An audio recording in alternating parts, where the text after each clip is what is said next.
Sylvia calls upon Sir Eglamour, a friend, to help her escape her most unholy match to the detested Thurio IV.3.30.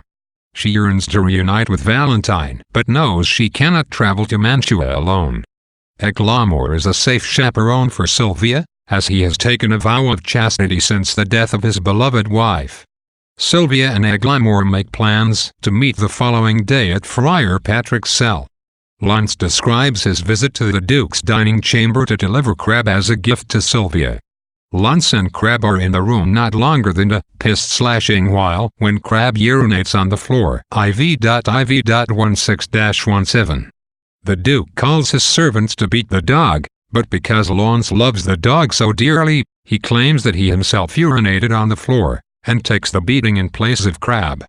Protus meets Sebastian/Julia and takes an immediate liking to the seeming page. He asks Sebastian to deliver a ring to Sylvia, the ring that Julia gave Protus at his departure. Greatly vexed at Protus' infidelity, Julia sighs that she cannot be true servant to my master unless I prove false traitor to myself. IV.97-98. Sebastian goes to Sylvia's chamber to deliver the ring and collect Sylvia's portrait. Sylvia expresses her dislike for Protus, especially when she realizes that the ring originally belonged to Julia. Sebastian thanks Sylvia for being sympathetic to Julia's wronged love. Intrigued, Sylvia asks Sebastian if he knew Julia. Sebastian replies that he was very close to Julia, and even once wore one of her dresses for a pageant at Pentecost. Sylvia departs, and Julia compares herself to the picture of Sylvia, believing that her looks are better Sylvia's.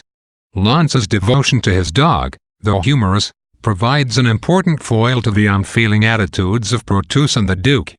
Protus seeks only to satisfy his own desires, at the expense of others' emotions. Likewise, the Duke ignores his daughter's protestations, wanting to marry her off for the greatest financial advantage possible. For Lance, on the other hand, his friendship with Crabbe entirely outweighs any cares about himself or his social status, enabling him to humiliate himself publicly.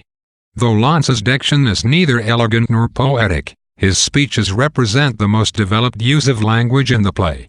Whereas the other characters' monologues seem stilted, Lance's words flow naturally in the form of bawdy tales and hilarious encounters with his dog. Lance's gleeful speech about Crabbe's urinating in the dining room instances Shakespeare's ability to contain a cacophony of storytelling voices in one monologue. Three servants, the Duke, and Lance all have a voice in Lance's story. The encounter between Sylvia and Julia is significant in that it marks the first time that two characters express and share concern about others. Both are simultaneously outraged at the philandering Protus and worried about the abandoned Julia. In discussing such important concepts as friendship and romantic love, the two women are able to relate to each other, despite the fact that Julia views Sylvia as her rival.